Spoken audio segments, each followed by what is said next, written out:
Oke, assalamualaikum teman-teman. Kembali lagi dengan saya di channel saya, Santri Channel. Mudah-mudahan berkah ya, amin. Kali ini saya akan membahas sebuah trik, yaitu bagaimana sih caranya kita bisa membuat orang itu berkata jujur gitu. Jadi untuk membuat orang berkata jujur itu sulit ya, apalagi emang karakter orang itu misalkan pembohong. Nah, bagaimana sih caranya? Nah, trik ini biasanya digunakan itu atau dipakai itu oleh kepolisian ya, biasanya untuk mengorek suatu pengakuan dari si pelaku gitu, biasanya begitu gitu. Jadi ada beberapa trik yang saya pelajari, nanti saya bagikan juga ke teman-teman subrek ya semuanya gitu. Bagaimana sih kita membuat orang itu berkata jujur? Satu, jangan menuduh. Jangan menuduh. Kita harus bicara dari hati ke hati. Contoh, dia nyolong handphone kita gitu. Dia nyolong handphone kita. Kita jangan menuduh, lu nyolong handphone gua ya atau gimana gitu. Itu tak sama aja, itu namanya memblok gitu. Walaupun emang dia pelakunya, dia pasti mengelak gitu. Dia pasti mengelak. Kenapa? Karena kita memblok di awal gitu. Jadi usahakan kita jangan menuduh. Kita yang pertama itu ya, jangan menuduh. Usahakan kita bicara dari hati ke hati gitu. Jadi nanti kita pelan-pelan gali dari dia gitu. Jadi kalau kita menuduh, walaupun dia emang pelakunya, dia pasti akan memblok gitu, akan menyangkal semuanya gitu. Jadi saran saya ya, kalau emang kita ini jangan menuduh gitu, itu yang pertama. Yang kedua, usahakan kita menyadari atau kita mengerti kondisi dia gitu. Jadi kita bilang pelan-pelan gitu ke dia, kalau emang benar dia ini gitu, dia mencuri handphone kita gitu. Kita yakin dan kita juga udah ada buktinya gitu. Cuman kita pengen tahu pengakuan dari dia gitu. Jadi usahakan kita mengerti kondisi dia gitu, mengerti posisi dia gitu. Jadi kita bilang ke dia, ini untuk yang kedua ya. Yang pertama tadi jangan menuduh, ini untuk yang kedua. Kita harus di posisi dia, mengerti kondisi dia gitu.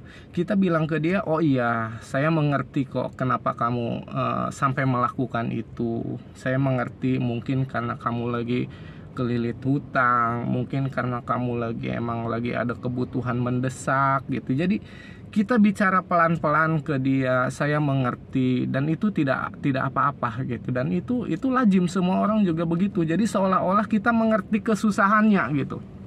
Dan itu nanti akan memicu dia, oh ternyata dia mengerti gitu. Alangkah baiknya kalau saya jujur ke dia. Jadi nanti dia berpikiran seperti itu gitu. Nah, itu untuk yang kedua ya, kita harus bisa mengerti kondisi dia, posisi dia gitu. Jadi itu yang kedua. Nah, sekarang untuk yang ketiga itu bagaimana gitu. Nah, untuk yang ketiga itu usahakan kita menjamin dia. Kita menjamin dia gitu. Jadi ya udah, kamu akui aja kalau emang kamu ngambil handphone. Toh saya juga mengerti kondisi kamu. Saya juga mengerti alasan kamu kenapa nyolong handphone. Saya percaya ke kamu. Kalau kamu nggak lagi butuh, kalau kamu nggak lagi terdesak, kamu nggak akan melakukan ini. Saya tahu kamu orang baik gitu. Cuman nggak apa-apa. Saya jamin ketika kamu jujur, kamu tidak akan apa-apa gitu. Pokoknya tenang aja. Saya jamin kalau kamu jujur, itu akan mempermudah semuanya gitu. Nah, dengan begitu nanti si pelaku ini ngerasa ketakutannya itu hilang gitu. Jadi oh iya ya, mending saya jujur aja, toh jujur juga tidak apa-apa gitu. Jadi usahakan yang pertama kita jangan menuduh, ya kan. Yang kedua, kita harus memposisikan diri di posisi dia dan mengerti kondisi dia gitu. Itu yang kedua. Yang ketiga, kita harus ngasih jaminan ke dia bahwa dengan kejujurannya mengakui kalau dia emang nyolong handphone kita, misalkan, kita jamin itu tidak akan apa-apa gitu. Nah, itu nanti akan memicu dia untuk berkata jujur, karena dia ketakutan dia hilang gitu. Ketakutan dia hilang, jadi seolah-olah kita itu menjamin keselamatan dia, seolah-olah kita itu mengerti kondisi dia, seolah-olah kita itu santun sama dia gitu. Dan yang terakhir, kita bicara ke dia, trik yang keempat, usahakan kita itu memposisikan diri ada di pihak dia gitu. Jadi kamu jangan takut, kamu nggak usah takut berkata jujur.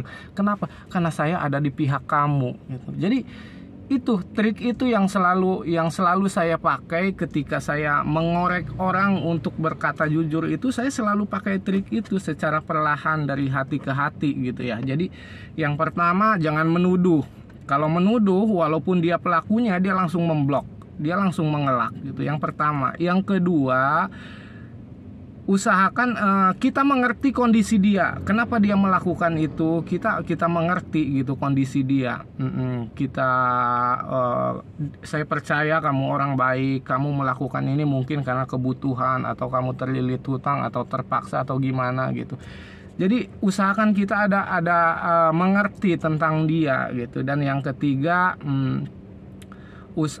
usahakan kita memberikan jaminan ke dia bahwa kalaupun dia berkata jujur, itu malah akan mempermudah gitu. Tidak akan apa-apa gitu, nggak apa-apa, kamu jujur aja gitu. Itu dengan nada yang baik ya, kita ngomong ke dia, itu akan memicu dia, rasa ketakutan dia itu, rasa grogi dia atau gimana, itu akan hilang gitu. Kenapa? Apalagi ditambah trik yang keempat. Apa trik yang keempat itu? Memposisikan diri kita ada di pihak dia. Itu akan menjamin ketakutan dia itu semakin hilang gitu. Nah, ketika ketakutan dia sudah hilang, otomatis dia akan berkata jujur.